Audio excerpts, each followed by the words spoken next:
we certainly look forward to a long-lasting relationship with Signing Day Sports. We appreciate you, Jordan.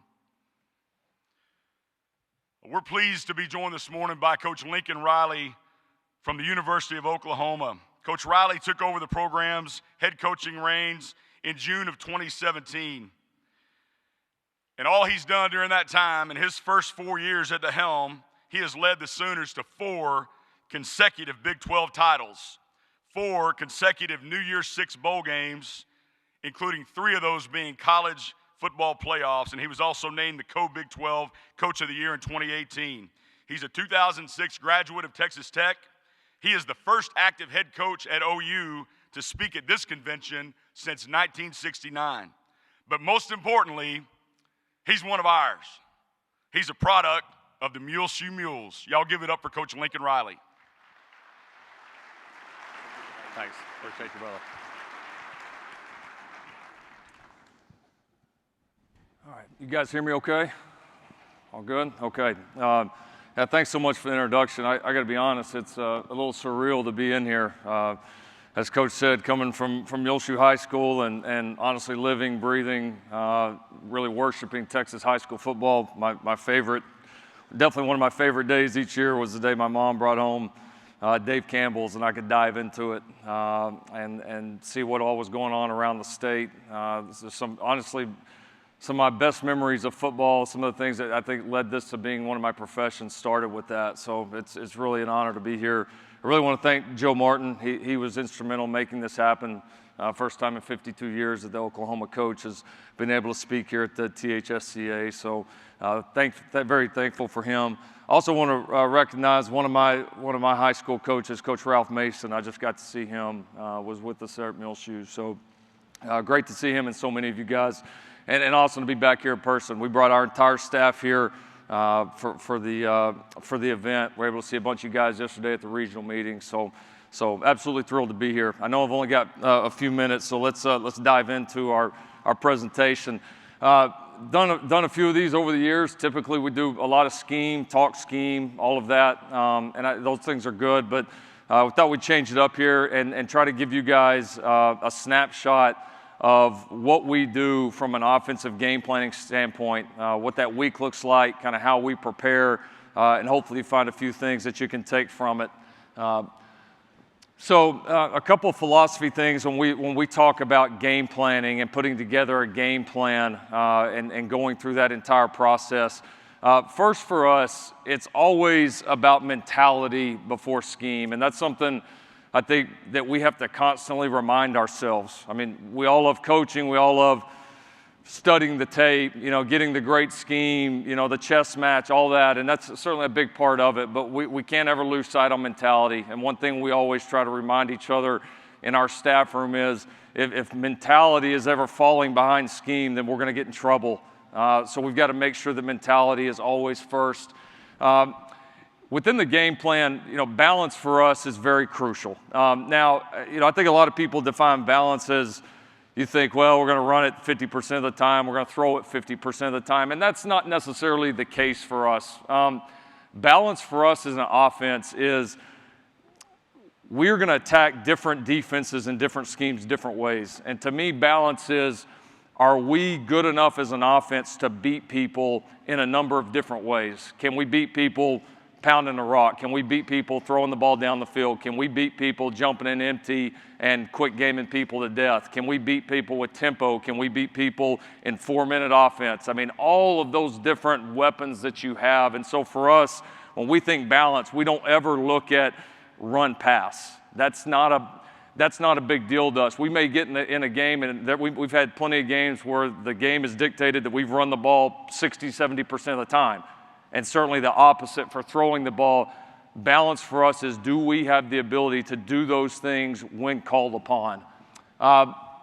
Finding creative ways to run our best schemes, I think that's something that we all look at, figure out what you're good at, something that your players know extremely well, and then how can we make it look as many different ways to the defense as possible, okay? Big one for us here is keeping the defense honest. And I think a simple concept, but I think it's something that you can achieve a lot of different ways. We try to look at ways that defenses attack us, and if there's things that defenses do that are particularly troublesome, maybe they really overplay this route concept, they really trigger against this run concept, anything where they are turning loose and becoming the aggressor, we've got to try to flip that on them. And so we spend a lot of time looking at that in our offensive staff room, okay? If they do this to us, if they're going to attack this way and they're very good at it, how can we flip that to our advantage, but still within that keep our schemes and the integrity of our schemes, okay? Matchups.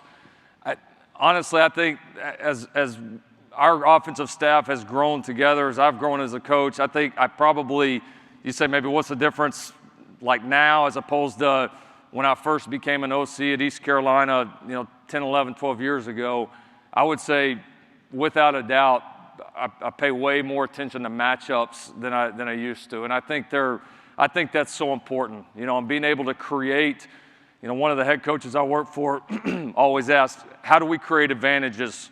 Okay, how can we do that? And there's so many different ways, by formations, by moving players around, by creating the best matchups you possibly can in the run game for your offensive linemen. I mean, there's so many different things that we can do. And are we putting guys in a position to be successful? Are we finding those weak links on a defense, and are we attacking those? And I think so much of it is, well, we're just, we're going to do what we do. Yes, but can you find a way to do what you do and have your best attack their worst? And if you do that, you're going to be in a much better position, okay?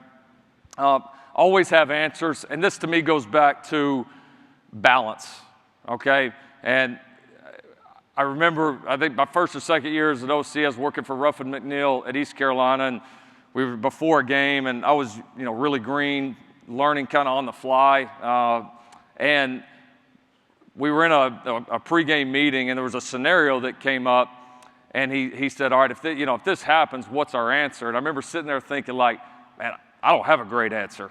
And I thought that was a great way to look at things as a coach of what our answer is going to be, thinking about the contingencies and how we're going to handle those situations, putting yourself mentally in, especially those big situations. Put yourself mentally in, hey, it's that 4th and goal call from the 12, and we got one play to win the game. We got to score a touchdown. Like, what are you calling right now? And preparing yourself and preparing your kids that way. And then the last for us is always trusting, our system, okay? Again, the balance, and I think we all feel it, and I'll talk a little bit more about it when we show you one of our game menus and what that looks like. But I think the push and pull we always feel is how much do we branch out, game plan, put new things in versus trust what we do. And at the end, for us, we always tend to come back to trust our system, trust what we've done, give out a few wrinkles, and then let's turn it loose. So when we start to scout an opponent, so the goal here, right, is to kind of take you guys through a week and what that looks like from us, okay? When we start to scout our opponents, we're in there early Sunday morning. We get the yesterday's game out of the way quickly like you guys do. Our first thing when we scout an opponent is we try to look at it initially from a really wide lens, a big perspective, okay? We start with full games. First thing that we do is we watch every one of the games that opponent has played, okay, from beginning to end. And the thought process there is we're not specifically looking at, what exactly do they do in the red zone or what's their favorite blitz on 3rd and long, all of that. That's going to come later on as we narrow the focus. But the beginning is, let's look at the full game. Let's get a feel for what this defense is about. Let's get a feel for their personnel. Let's get a feel for situationally kind of momentum spots in the game. What do they like to call? What's their bread and butter? It also will show you how they've evolved each week, because I think sometimes we can get so locked into watching cut-ups then you see different snapshots from this game and then that game and then that game, but it doesn't really tell the whole story. And so I think you can learn a lot, and for us it's chronological. We start from game 1 and watch all the way until the previous week's game and try to get a feel for the journey that defense has been on. So start with the wide lens, and then we start to narrow the focus. From there, we move into formation cut-ups. we move into situational cut-ups, and then at the very end, specific looks. And this is throughout the entire week. What we're looking for is pretty simple. What do they run? And I think this is big, this second bullet point up here. What do they run, but how do they run it? I think the more specific we can be ourselves, and then in turn, when we're trying to transfer this information to our players, the better we're going to be. Meaning, we could sit here and say, all right, hey, this group runs a lot of cover 2. Okay, the reality of the matter is we all know we can look at it, and if I watch 10 teams run cover 2, I'm going to see cover 2 run 10 different ways. I'm going to see somebody walling it, I'm going to see somebody trapping it, I'm going to see Tampa, I'm going to see just pure zone droppers. I mean, I'm going to see a team that's a hard reroute on the outside. I'm going to see a team that's very soft on the outside, different depths of safeties. I mean, everything different, okay? So I think we got to be careful just walking into a game plan meeting with a quarterback or with whoever saying, well, hey, they run cover 2 this week. Well, that's great.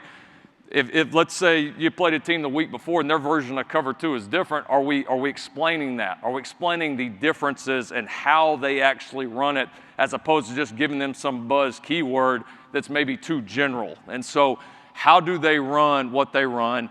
Again, when do they do it? And then matchups, okay?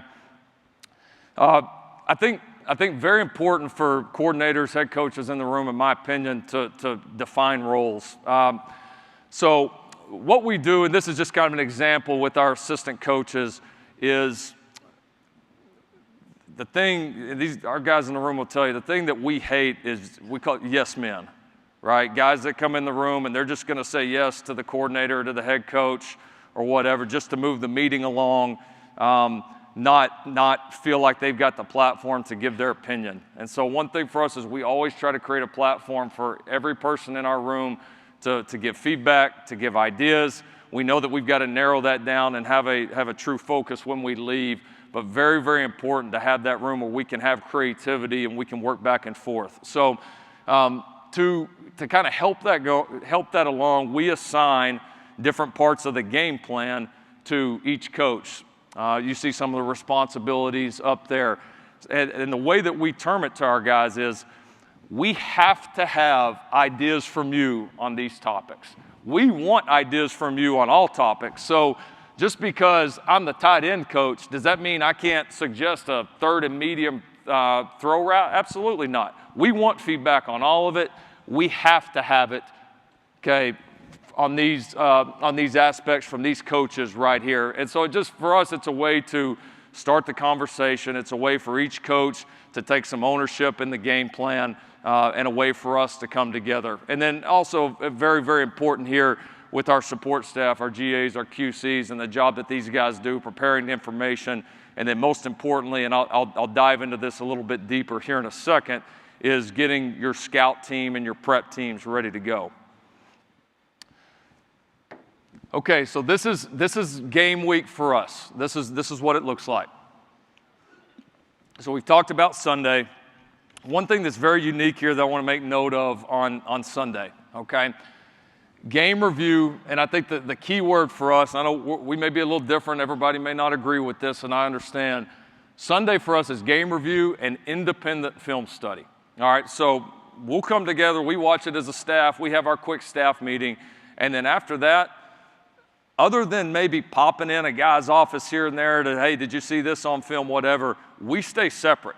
A lot of times on a Sunday, I'll again, maybe pass through a guy's office and make note of something, but other than that, I don't see any of our other offensive coaches the rest of the day, and they don't see me very often either. Everybody's in their own room, and that's by design. I think sometimes, we end up in an offensive staff room, and we're all watching tape. Again, you're going to get some ideas and some good back and forth, but does it always produce kind of the independent thought that you want to do? You may be the running back coach sitting in an offensive staff room, and you see a play as you guys are watching tape, like, man, I wonder if they run that defensive scheme every time, or I wonder if I could study this a little bit more and dive in deep, but the direction of the meeting's not going that way, so you don't do it. For us, we want everybody to be off on their own. Get your independent thoughts together.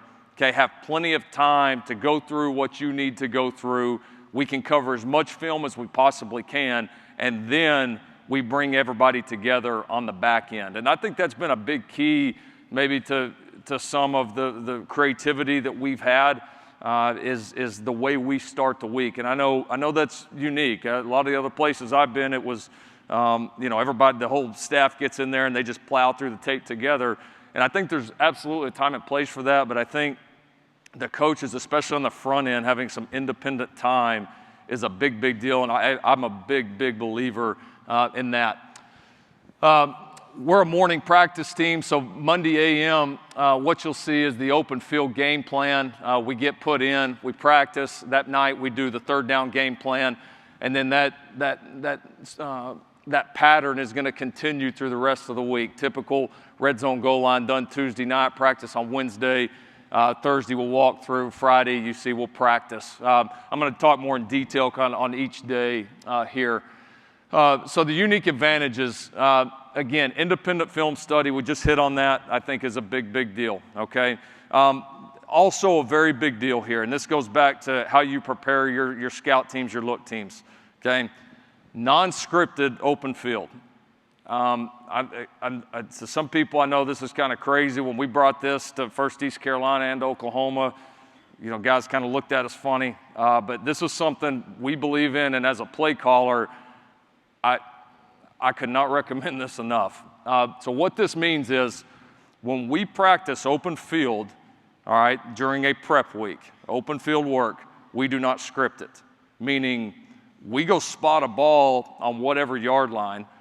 We have our GAs, QCs are basically, they're not holding up cards. These guys become defensive coordinators of a scout team, and I'm calling plays against them.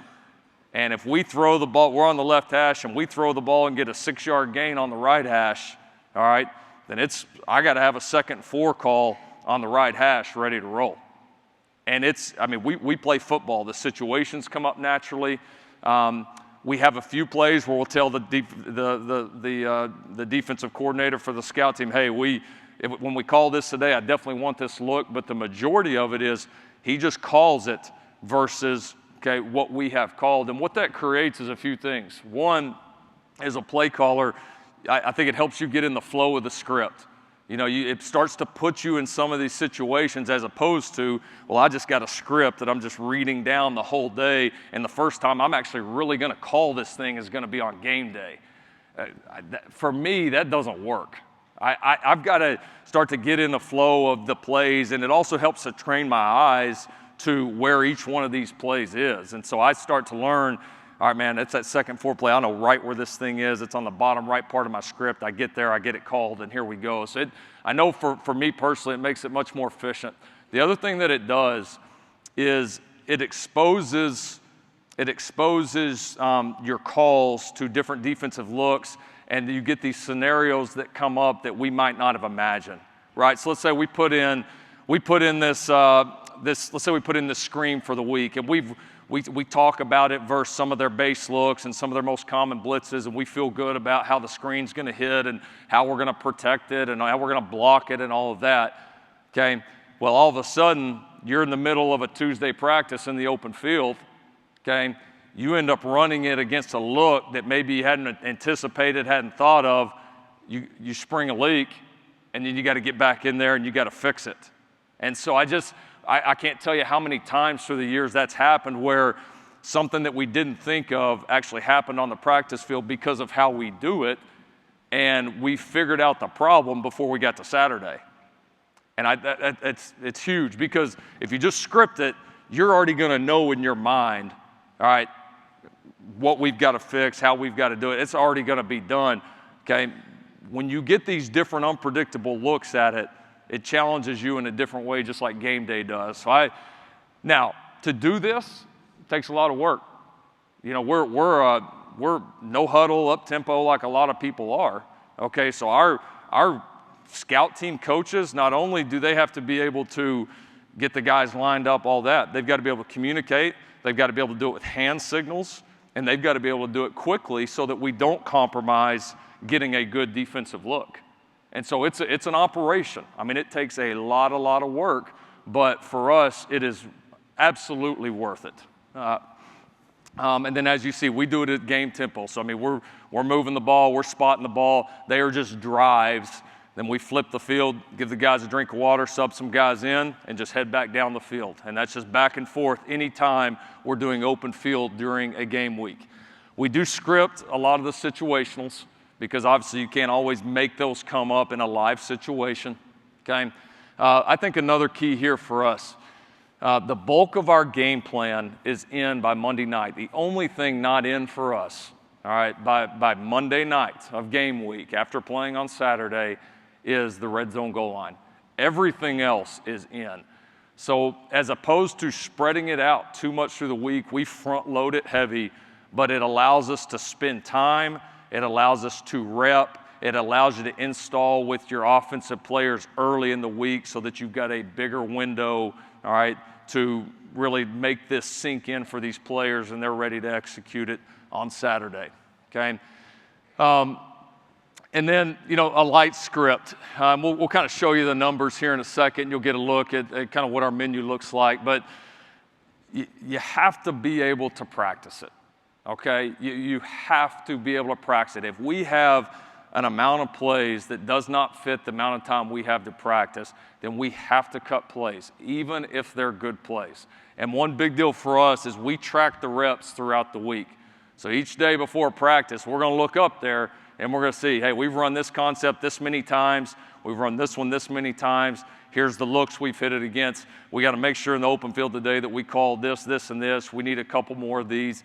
It's just so that we feel like we have invested enough reps in it, again, that our guys are going to be able to execute. And what it does, right there, the last bullet point, it absolutely forces us to cut plays we're not going to call. And that's kind of the litmus test. And our coaches that are in the back here, I'm sure they're probably laughing right now because a lot of times when we get to the end and we got a certain number, like for us on the open field, like 28 plays, like it ain't gonna be 29. Even if that 29th is the greatest play known to man, it ain't gonna be in there. And so a lot of times for us, if we end up like around 30, 31 plays, and it's agonizing to cut those last 2 or 3, and a lot of times what it comes down to is it's a great scheme, man, it's a great idea, no matter who came up with it. The hard thing is, at the end of the day, are you going to call it? And I think, again, the coordinators, the head coaches in this room, you got to put yourself in that exercise. Yeah, man, this scheme's great and all this, but do I have the confidence in this that we're going to call it when the game's on the line and a big play? And if you waver at all, then get rid of it. And that's a lot of times for us, at the end, it's not like we feel like we're cutting a bad scheme, but do we believe in it as coaches, and are we going to call it in those big moments? Because one of the things we hate is we come back on a Sunday, like, man, we spent all this practice time on this concept, invested all of this, and we didn't call it one darn time. What a waste of time. Okay, with all these other concepts we call in the game that we could have been drilling our players, preparing more and more, and we didn't even use it. So we try to avoid that if at all possible. Okay, so Monday night, this is what, after we do our open field install, okay, this is kind of what our menu looks like, okay? So the initial part for us is we want to get, for lack of a better term, just a pile of plays, okay? We want a pile of plays that we like. You see, for the Missouri State game last year, after our Monday night meeting, we had 57 plays on the board. Okay, these are 57 plays that we like. It's not necessarily, and certainly it's not, I promise you, it's not 57 different concepts. Many of the plays on here are going to be plays that are same schemes run different ways, and knowing that we're going to have to trim those down. But this is what we ended up with after our offensive game plan meeting. What we do is we take, you see the ones highlighted in yellow, we say, all right, we're going to go out in this Monday practice. We're going to run this many plays on the open field and look at base looks of the upcoming opponent's defense. Here's the plays that we have to run. And for us, that's typically 2 things. It's maybe something that is a little new for us in any way that we want to get a look at and decide if we want to proceed. And then it's some of our base concepts that we want to look at against their base defensive look. So there's going to be some concepts that aren't highlighted, and those are the ones that we know we're probably running no matter what. All right, we know what this is going to look like against our defense. We have less questions. Monday for us is kind of the quick, almost like a tryout day for us in a way.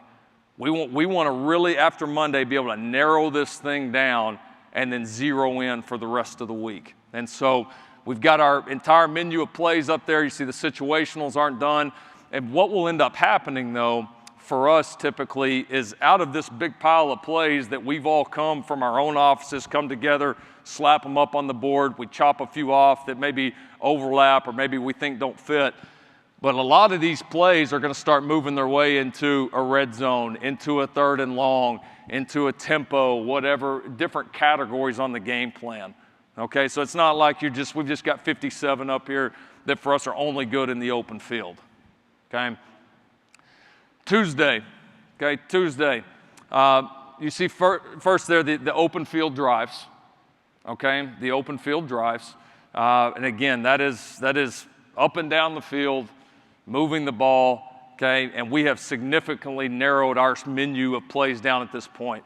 And then we will script our 3rd downs. And so you see just kind of what our base script would look like. We'll go down through it. We tend to make this a competition. I know one of the things we probably all hate at times about using any type of prep team, scout team, is sometimes obviously the level of play is you've got your best players here in your offense, and maybe it's your JV guys or your young guys, whoever it is that are running your scout team, and there's a huge discrepancy in talent, execution, all that, and there's just no competitiveness to it.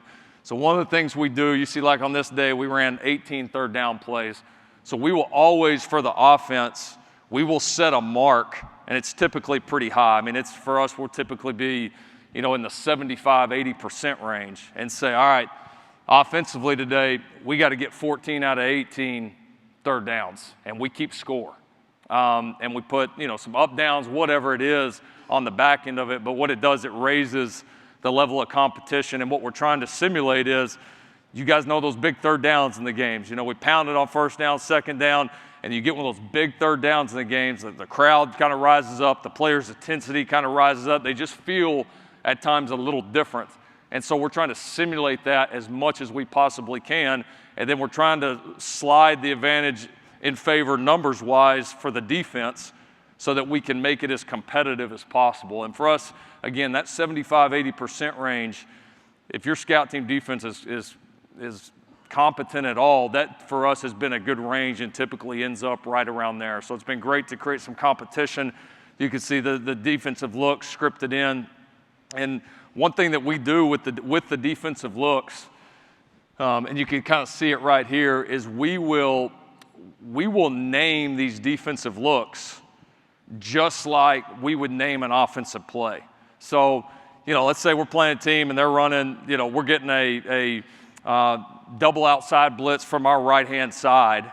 We may tag it as something, but we are going to name that. So, and the way that helps us is several things. One, as coaches, let's say they're bringing this blitz, it's a little new, 2 outside from the right, dropping the backside in, playing a trap 2 over the top of it, okay? Instead of having to communicate all these different things, we'll call it Tiger for the week. Hey, that's Tiger. All right, so when we communicate it as coaches and we're talking back and forth, we're speaking the same language. When we're coaching our quarterbacks, our skill players, or our linemen, all right, on what that blitz is, it's Tiger. When a scout team coach is coaching a scout team defense, it's Tiger. They've got signals, all that. And so what it allows us to do is it kind of creates our own language. Not just we all have it for our own systems, but do you have it for your prep teams and for the defense? And it's something that you can rely on and know right away what it is. Use that terminology as we're describing it to players in games all the way through the week. Another thing that I think has been very helpful for us. Okay. All right, so 3rd down scripts. I wanted to kind of show you just the evolution here of what a play would look like. This was a 3rd down call from our West Virginia game in 2018. Okay, so we called this play London. So to give you an idea of just a play here quickly, so we started in a 5-wide set with the tailback, who's the F in our offense. He was outside left. So what the quarterback was going to do, and I'll kind of show you why and show you how this evolved.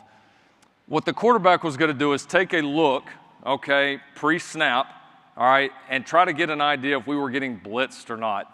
We put the F outside the X because we knew against West Virginia if they were blitzing us, we were going to get a safety outside. They were going to match the corner on the X. So we could know right away if we were getting man coverage and man coverage against them, and that defensive coordinator that year was also going to be accompanied with the heavy pressure, okay?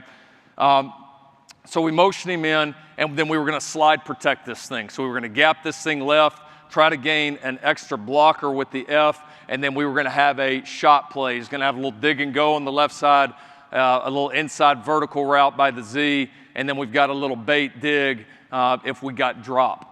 All right, so kind of the concept here was if we didn't get blitz, we wanted to check regular protection, okay? And then we'll kind of talk about how this worked out, but I think we'll piece this thing together for you guys. So this was some of the prep clips that we watched, okay? So it's a third down versus Tennessee early in the season, and this was their MO, okay? They were a huge pressure team in these situations, and not just pressure, but max pressure, all right, trying to get everybody home. They did a great job, we thought, of coaching their DBs, and you can kind of see right here, really playing a catch technique, especially up top at zero. They typically did not give up much ground. They were typically driving on anything short, very, very aggressive. So we knew going into that game, we were going to have to be able to handle this zero blitz type pressure, and how could we create a way to handle max pressure, and then again, you go back to how do we keep the defensive honest? This is a call for them that's aggressive in every sense. They're bringing everybody. DBs are playing extremely aggressive. How can we come back and be aggressive at them?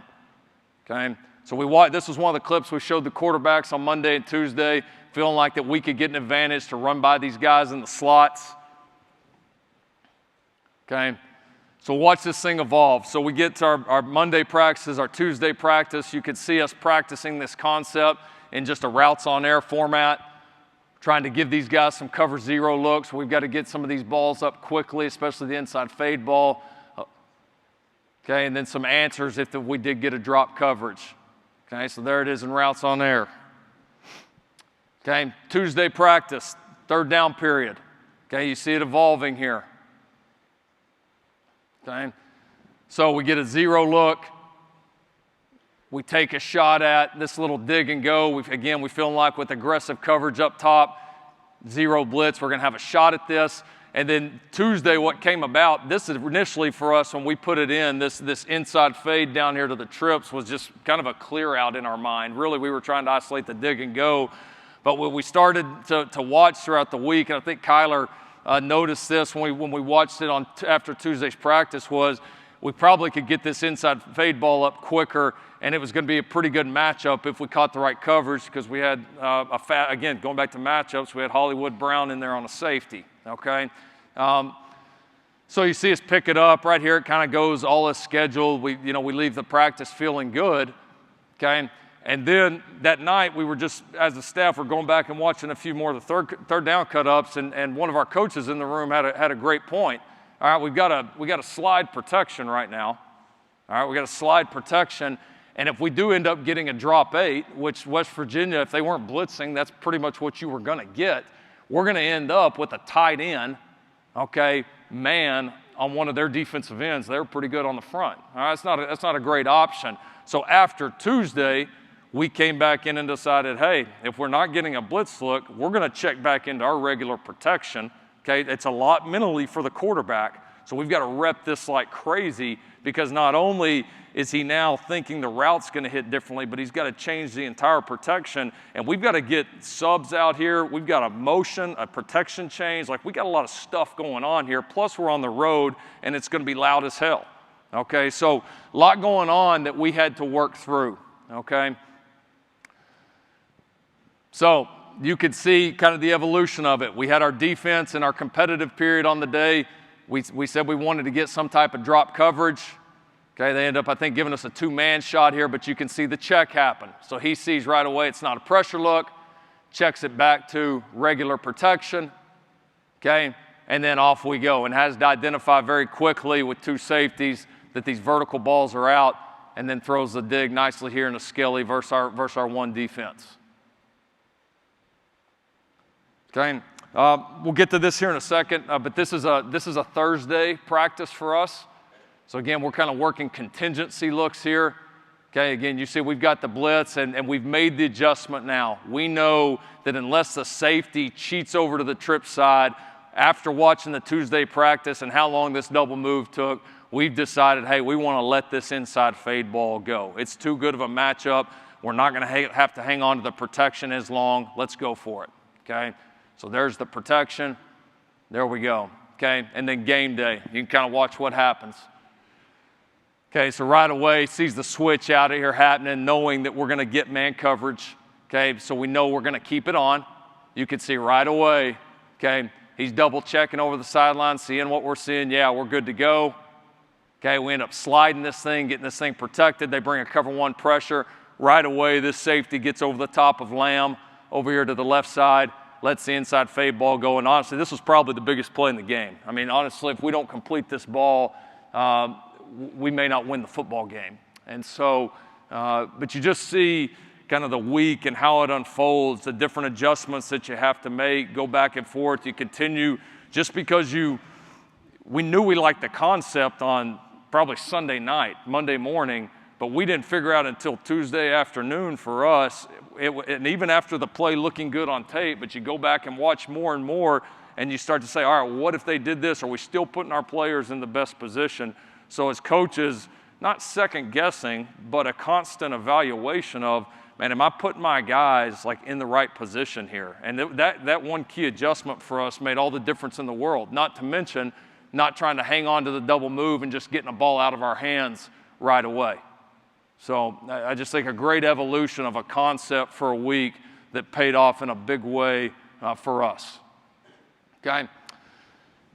Okay, wrap the rest of the week up here. So Wednesday, again, very similar to Tuesday, we're scripting the red zone, again, hitting the open field drive, so pretty simple there. Okay, Thursday for us has become one of our favorite days.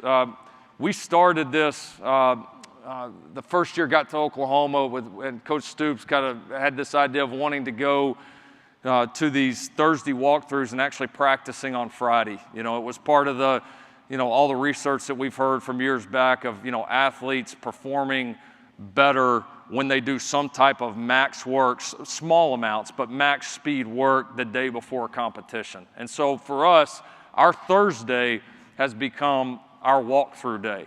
And the way we use it offensively, all right, it's all scripted, all right. We're looking for specific looks throughout the week, all right, so things that have come up throughout the week that either we have not been able to show our guys or that we have not done well enough or we've had to make an adjustment. So those are in there, okay. Worst case scenarios. So maybe it's this crazy blitz that we feel like, man, this is going to be tough to duplicate with a scout team, but we can show it in a walkthrough format. Okay, and then again, repeats from earlier in the week. This for us is typically in the 70 to 80 play range. We break it up so we're not doing 70 or 80 straight, but it's a very mental day. Our guys are running, 50% max, okay, but extremely mental and very specific about the looks that we have. It's absolutely become one of our favorite days, okay? Okay, this is a good day to look at. We'll wrap up with this day. So our Friday morning practice, for us, we're going to move the ball again, just like we've done. It's shorter. We are in shoulder pads, but there's not a ton of contact, but we are full speed. All right, we're not on the field for more than 40 minutes, but we are moving, okay? We've got some plays circled on here that we know we want to run. We absolutely have to run this, all right, on this morning. Other than that, we're calling plays and we're going. This is what our game menu would look like. Okay, we get asked this a lot. It's the whole air raid deal, but why is the sheet that small and all that? Okay, this is it. All right, and we'll kind of take you through these different sections. So as you see, we've narrowed down the open field to 28 plays. We never go more than that. Never. It's just our cutoff. It's the area that we feel like. One, it's enough plays to have, but we can practice each one of these plenty and be in great shape. 9 red zone plays is very normal for us. We will base that on, though, where the red zone actually changes. Like I think everybody thinks the red zone starts at 20-yard line. The red zone starts where the defense says the red zone starts, meaning where does the defense change defenses, okay? Field space obviously changes offensively, but where do they change? And so for us, if we get a team that maybe gets into their red zone defensive calls on the 25, maybe a little bit further out, you may see a few more red zone calls and a few less open field calls. If they, let's say maybe they don't start their red zone defenses and their calls and their changes until the 15-yard line. You may see us, add to another spot, but maybe not carry as many on the red zone. All right, so I think when we're talking red zone for us, first is how big is that field space?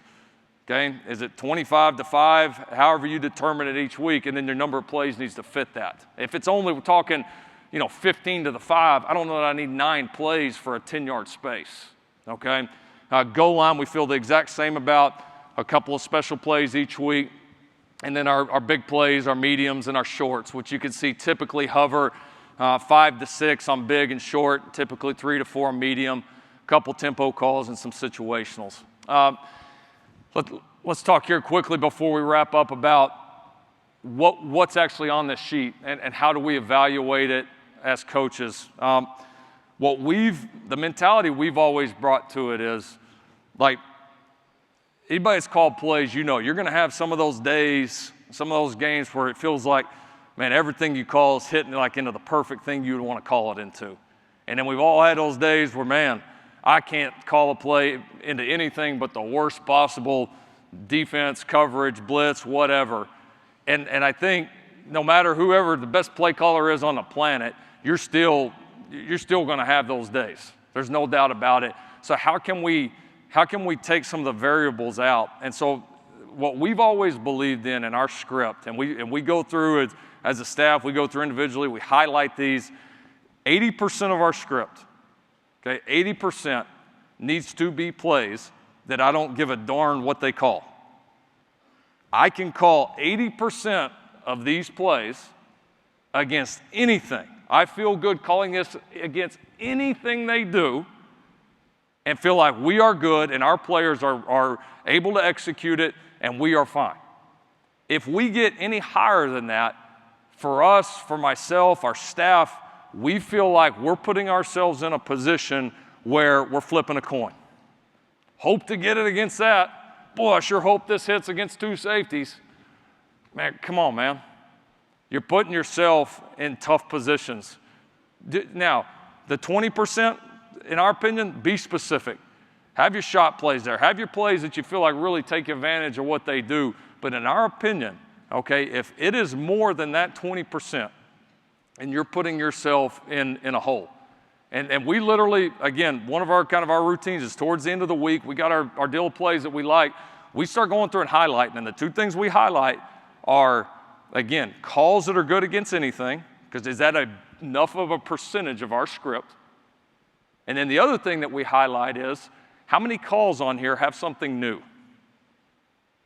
Because as you get closer to game time, and again, you yourself as a coach, am I going to call these plays? Do I have confidence that my players have complete understanding, trust, confidence in these schemes? You've got to continue, in my opinion, to evaluate that. All right? If I go through that highlighter and I say, hey, I'm going to highlight everything on this script, that has something new, and there's a lot of color on that script, I better reevaluate. In my opinion, I better reevaluate. You got to know your kids. You got to know your players. Some teams, some quarterbacks, some O-lines, we all know can handle more. Some can't handle it. You got to know where that point is as a coach. But I think at the end of the day, how much of that is our script? All right, so again, 80% for us, I can call against anything. And that gives you a ton of confidence as a play caller. It means I can look down on my sheet, and 4 out of every 5 plays, I feel fine calling in any situation. I feel fine calling against any defensive call that they have. And I just think that's so important. Again, take ego out of it. Take the days where you feel like you're hitting it against everything that you'd want to out of it. What's going to give us a chance to be successful week in and week out? And I think, you say, like, What's one of the keys to calling plays? I think that is absolutely one of the biggest. Man, put yourself in a situation where you're not guessing. You know, if you tell me I only got to hit 1 out of every 5 plays into the perfect defense, I think most times we could all do that. If I got to hit 3 out of 5, 4 out of 5 against the perfect defense, man, good luck. I'm certainly not good enough to do that. So I think you got to put yourself in positions to succeed. And then the last thing that we do as far as kind of narrowing our script down, okay, is we sit down with the quarterback. All right, and this is done typically about midweek after he's had a chance to practice a lot of this, get a feel for it. What do you like? What do you not like? And it's painful. But a lot of times, again, a quarterback is going to tell you, all right, hey, I don't love this. And inevitably, it's going to be the one you love the most. It's going to be the one you're like, this is a no-brainer. This is a touchdown. But we're not throwing balls anymore, guys. All right, it ain't us. It's them. And so you got to give those guys, in my opinion, that quarterback, absolutely. And then I think the other key guy on it, depending who calls your fronts and who runs your line, but if you put a lot on your center, I think those guys being extremely comfortable as well. But you've got to give them the same opportunity that we talked about before that you as a coach need to take, all right? Am I really going to call this? Do I really believe in it? Am I standing on the table for this play? Give him the same opportunity. Does he believe in it? Because if you can believe in all you want, if he doesn't, it ain't going to work. Okay? He's going to be gun shy on it. And so I think creating a kind of a scenario, culture, and atmosphere where that quarterback has enough confidence to sit in there with you and truly tell you, not give you, again, we don't like yes guys, players or coaches. Can he really have the stones to sit in with you and say, hey, coach, like, I know this great concept, man, I'm just not feeling it. I just don't have confidence in it. I don't feel comfortable with the reads or what the pocket's going to be like or whatever. And again, you got to ask yourself, is it worth pushing the issue, all right, or should we cater more to the guys out there on the field? And that's always been what we've leaned towards. So, listen, guys, that gives you, I think, a rundown of our week, kind of our process. I know there's a million ways to do these things, but this is something that's, you know, we've tried and tested for years and years. And you know, the last thing I would say, you know, again, I know we talked about mentality in the beginning and putting all this stuff together, but, you know, especially you guys that are maybe young head coaches or, you know, like I was just a couple of years ago, man, or just getting into this, you can't put a price tag on the people in that room around you. And one of your biggest jobs is to use the talents of those people. And for some of the success we've had offensively, I give our coaching staff a ton of credit because it's pretty awesome to walk in the room with those guys, see the stuff we come up with, and be able to transfer it over to our players. So thankful for those guys being here. And again, being able to speak to you guys here, man, again, it gives me goosebumps, man. A little kid from small town Millshoe, Texas, standing up here is a great feeling. So love what you guys do. Wish you and your families the best here through the end of this pandemic. And let's all go have one hell of a football season. All right? Thank you guys so much. Appreciate it.